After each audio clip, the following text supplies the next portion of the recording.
Empty space is not empty.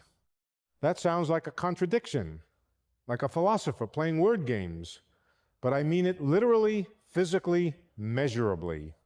The vacuum, what you think of as nothing, the absence of everything, is seething with activity, particles appearing and disappearing, energy fluctuating wildly at timescales too short to measure directly, forces operating in regions where no matter exists, and we can prove it.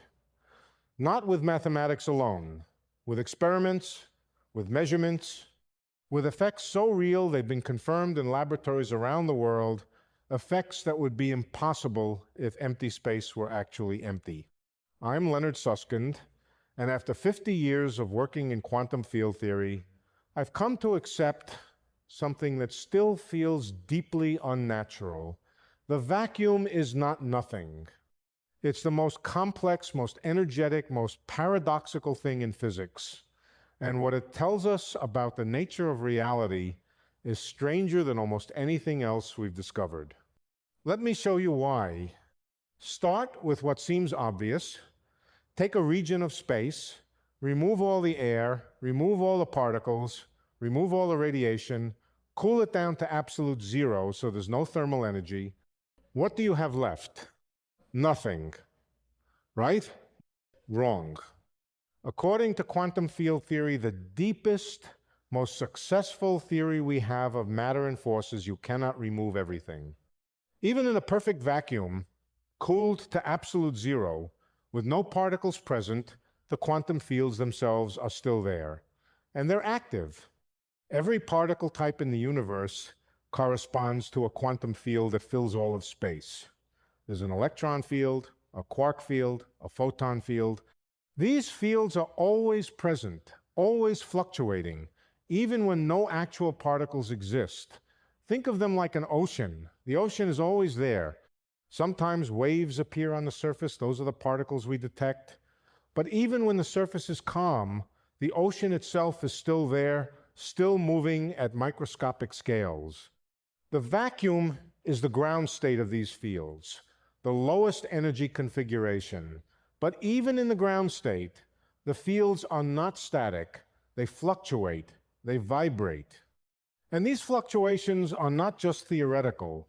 They have measurable consequences. Here's the first piece of evidence, the Casimir effect. In 1948, the Dutch physicist Hendrik Casimir predicted something remarkable. If you take two perfectly conducting metal plates and place them very close together in a vacuum, a few micrometers apart, the vacuum itself will push them together, not because of any force between the plates, because of what's happening in the empty space around them. Why? Because the quantum vacuum is filled with virtual photons, fluctuations of the electromagnetic field that pop in and out of existence at every point in space. Between the plates, only certain wavelengths of these virtual photons can fit. Outside the plates, all wavelengths are present. So there's more vacuum energy outside than inside. The imbalance creates pressure. The plates are pushed together by nothing. This was tested in 1997. The force was measured precisely. It matched the prediction exactly. Two metal plates in a vacuum are pushed together by the fluctuations of empty space itself. Think about what that means. The vacuum has structure, it has energy, it exerts forces. It's not the absence of everything, it's a physical thing in its own right. Here's the second piece of evidence. Spontaneous emission. When an atom is in an excited state, an electron sitting in a higher energy level than the ground state, it will eventually drop back down, emitting a photon.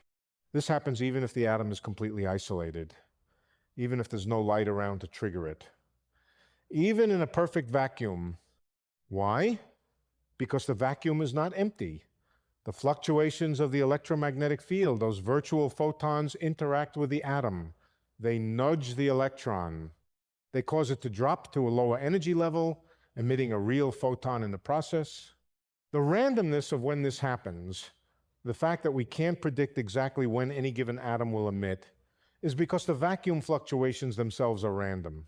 An atom in empty space is constantly being jostled by the vacuum. And that jostling has real, observable consequences. Here's the third piece of evidence: the Lamb shift. In 1947, Willis Lamb performed precision measurements of hydrogen atom energy levels. He found something unexpected. Two energy levels that should have been identical, according to Dirac's theory of the electron, were slightly different. The difference was tiny, but real and measurable. The explanation? Vacuum fluctuations. The electron in the hydrogen atom is constantly interacting with virtual photons from the vacuum. These interactions slightly shift the electron's energy. Different orbitals interact differently with the vacuum, leading to small but measurable differences in energy levels. Lamb won the Nobel Prize for this discovery. And the theoretical explanation, quantum electrodynamics, the theory of how electrons and photons interact, is now the most precisely tested theory in all of physics. We've confirmed its predictions to better than 1 part in a billion, and at its core is the idea that empty space is filled with fluctuating quantum fields. Now let me tell you about virtual particles, because this is where the picture gets truly strange. In quantum mechanics, the Heisenberg uncertainty principle says you cannot simultaneously know a particle's position and momentum with perfect precision. But there's another form of the uncertainty principle that's even more bizarre. You cannot simultaneously know a system's energy and the time over which you measure that energy with perfect precision. What this means is that energy can fluctuate. Over very short time intervals, the energy of a region of space can be uncertain. And that uncertainty allows something extraordinary. Particles can appear out of nothing as long as they disappear quickly enough. These are virtual particles. They're not exactly real and not exactly unreal. They exist in a quantum superposition, borrowing energy from the vacuum, living for a fleeting moment determined by the uncertainty principle, and then annihilating back into the vacuum. A virtual electron and positron can appear out of nothing, exist for about 10 - 21 seconds, and then annihilate. A virtual photon can pop into existence and vanish. A virtual quark-antiquark pair can briefly materialize and disappear. The vacuum is filled with this activity, particles constantly being created and destroyed, energy sloshing around at scales too small and too fast for us to measure directly. But we can measure their effects. The Casimir effect is driven by virtual photons. The Lamb shift is caused by virtual photons interacting with electrons. Even the strength of the electromagnetic force depends on virtual particles. The force between two electrons is mediated by the exchange of virtual photons. When we calculate these effects and compare them to experiments, the agreement is astonishing. Quantum field theory works because the vacuum is not empty. Now here is where things get even stranger. The cosmological constant problem. Every quantum field contributes energy to the vacuum. Add them all up, the electron field, the quark fields, the photon field, the Higgs field, all of them, and you can calculate the total energy density of empty space. This is called vacuum energy or zero-point energy. When you do the calculation, you get a number, a huge number. The energy density of the vacuum should be about 10^113 joules per cubic meter. Now, vacuum energy affects space-time. According to general relativity, energy curves space-time. Vacuum energy should cause space-time to curve, leading to either rapid expansion or rapid contraction of the universe, depending on the sign. We can measure the actual curvature of space-time by observing how the universe expands. The measurement gives us the cosmological constant, the energy density that drives cosmic expansion, and the measured value is about 10⁻⁹ joules per cubic meter. The calculated value is 10^113. The measured value is 10⁻⁹. They differ by a factor of 10^122. This is the worst prediction in the history of physics, off by 122 orders of magnitude. something is catastrophically wrong. Either our calculation of vacuum energy is wrong in a way we don't understand, or something is canceling out almost all of the vacuum energy, leaving only a tiny residual, or the vacuum energy doesn't gravitate the way we think it does. We don't know. This is the cosmological constant problem, and it's one of the deepest unsolved problems in theoretical physics. It tells us that despite all we've learned about the quantum vacuum, we're missing something fundamental. But here's what makes this even more troubling. The vacuum energy we measure, that tiny 10⁻⁹ joules per cubic meter, is not zero. It's small, but it's real. It's causing the expansion of the universe to accelerate. We call it dark energy. And it makes up about 68% of the total energy content of the universe. Empty space has more energy in it than all the matter and radiation in the universe combined. Think about what that means. Most of the universe is vacuum, and the vacuum is not only not empty, it's the dominant component of the cosmos.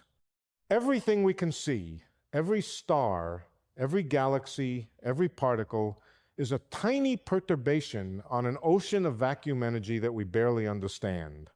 Now, let me connect this to something even stranger, the holographic principle. In the 1990s, working on black hole thermodynamics, I helped develop an idea that sounds completely insane but appears to be correct. The maximum amount of information that can be stored in a region of space is not proportional to the volume. It's proportional to the surface area of that region. If you think about the vacuum as we've described it, filled with quantum fluctuations, virtual particles, energy sloshing around, you'd expect the amount of information to scale with volume. More space, more fluctuations, more information, but the holographic principle says no. The information content scales with area as if the three-dimensional space was somehow a projection of a two-dimensional surface. This is not a metaphor. It's a precise mathematical statement that emerges from combining quantum mechanics with gravity. And if it's true, then what we think of as three-dimensional space, including the vacuum with all its quantum structure, may be an emergent phenomenon, a hologram. The real degrees of freedom might live on a distant two-dimensional surface, and what we experience as empty space, as vacuum fluctuations, as quantum fields in three dimensions might be a kind of projection. If that's right, then empty space is not just not empty, it may not even be fundamentally three-dimensional. Let me now address something that bothers a lot of people. If the vacuum is full of energy, why don't we feel it? Why can't we tap into it? Why isn't it the ultimate free energy source? The answer is subtle. Vacuum energy is the lowest energy state. By definition, you can't extract energy from it because there's nowhere lower for the system to go. It's like asking why you can't extract energy from the ground state of an atom. The ground state is the ground. There's nothing below it. You can extract energy from differences in vacuum energy. The Casimir effect is an example, but you can't extract energy from the vacuum itself. It's not a reservoir we can tap. It's the 0 point, the baseline. Everything is measured relative to it. That doesn't make it any less real. It just makes it inaccessible. But there is one place where the vacuum gives up its energy: black holes. In 1974, Stephen Hawking discovered something extraordinary. Black holes radiate. They emit particles. The source, quantum vacuum fluctuations near the event horizon. Virtual particle pairs constantly appear in the vacuum. Near a black hole's horizon, one particle can fall in while the other escapes. The escaping particle becomes real, carrying energy away from the black hole. The black hole shrinks, it evaporates. This is Hawking radiation, a direct consequence of quantum vacuum fluctuations near curved space-time. The vacuum, interacting with gravity, produces real particles. The effect is incredibly weak. A solar mass black hole would take 1067 years to evaporate, but small black holes radiate faster. A mountain mass black hole would evaporate in a fraction of a second, releasing energy equivalent to billions of nuclear bombs. No one has observed Hawking radiation directly, but the theoretical prediction follows inevitably from combining quantum field theory with general relativity. The vacuum, near extreme gravitational fields, can produce real, observable effects. Here's another consequence: vacuum polarization. When an electron sits in space, it's surrounded by virtual particles from the vacuum. Virtual electron-positron pairs pop into existence, and the real electron's field affects them. The virtual positron is attracted, the virtual electron repelled. This creates a cloud of virtual particles, partially screening the electron's charge. The closer you get, the more you penetrate this cloud, and the stronger the effective charge appears. At short distances, scales probed by particle colliders, the electromagnetic force is measurably stronger. This is called the running of the coupling constant. It's been measured with extraordinary precision. The vacuum changes the strength of forces. The electromagnetic interaction between two electrons isn't just a photon traveling through empty space. It's a photon interacting with a seething background of virtual particles that modify the force. Even fundamental constants of nature are shaped by what the vacuum is doing. Here's something else that keeps me up at night. The vacuum depends on which vacuum you're talking about. In quantum field theory, different vacuum states are possible. The vacuum we live in, the state where the Higgs field has a particular value, where the electromagnetic force and weak force are unified at high energies, where all the quantum fields have their particular properties, might not be the only possible vacuum. There might be other vacuum states with different properties, different physics, different laws. Our vacuum might not even be the lowest energy state. It might be what's called a false vacuum, a metastable state that could, in principle, decay to a lower energy configuration. If that decay happened, it would propagate outward at the speed of light, converting our vacuum into a new vacuum with completely different physics. Atoms would disintegrate, forces would change, the universe as we know it would cease to exist. This is not science fiction. It's a real possibility allowed by the equations. We don't know if our vacuum is stable or metastable. We don't know if we're living in the true ground state or sitting in a false vacuum that could decay tomorrow. The experiments we can do colliding particles at the Large Hadron Collider, for example, can't yet probe the energies where this decay might occur. We think we're safe. The universe has been around for 13.8 billion years, and the vacuum hasn't decayed yet, so it's probably stable. But probably is not certainly, and that uncertainty is unsettling. Here's what all of this comes down to. The vacuum empty space is the arena in which everything else happens. It's the stage on which particles and forces and fields play out their interactions. For most of the history of physics, we thought the stage was inert, a passive background, nothing. Quantum mechanics taught us the stage is active, it fluctuates, it has structure, it has energy, it exerts forces, it interacts with everything that moves across it. General relativity taught us the stage can curve, can expand, can change its shape in response to what's on it. Quantum field theory taught us the stage is made of fields, and those fields are always there, always fluctuating, even when nothing else exists. The holographic principle suggests the stage might not even be what it appears. It might be a projection of something living on a distant boundary. And the cosmological constant problem tells us we don't understand the stage nearly as well as we thought we did. The energy of empty space is wrong by 122 orders of magnitude, and we have no idea why. The vacuum is not nothing. It's the deepest, strangest, most poorly understood aspect of reality we've encountered, and it fills the entire universe. Every cubic centimeter of space, right now, is seething with quantum activity.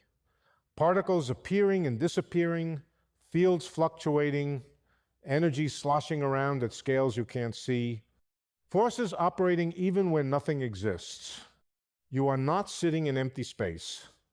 You are immersed in a quantum ocean that never stops moving, that never rests, that has structure and energy and properties we're only beginning to map.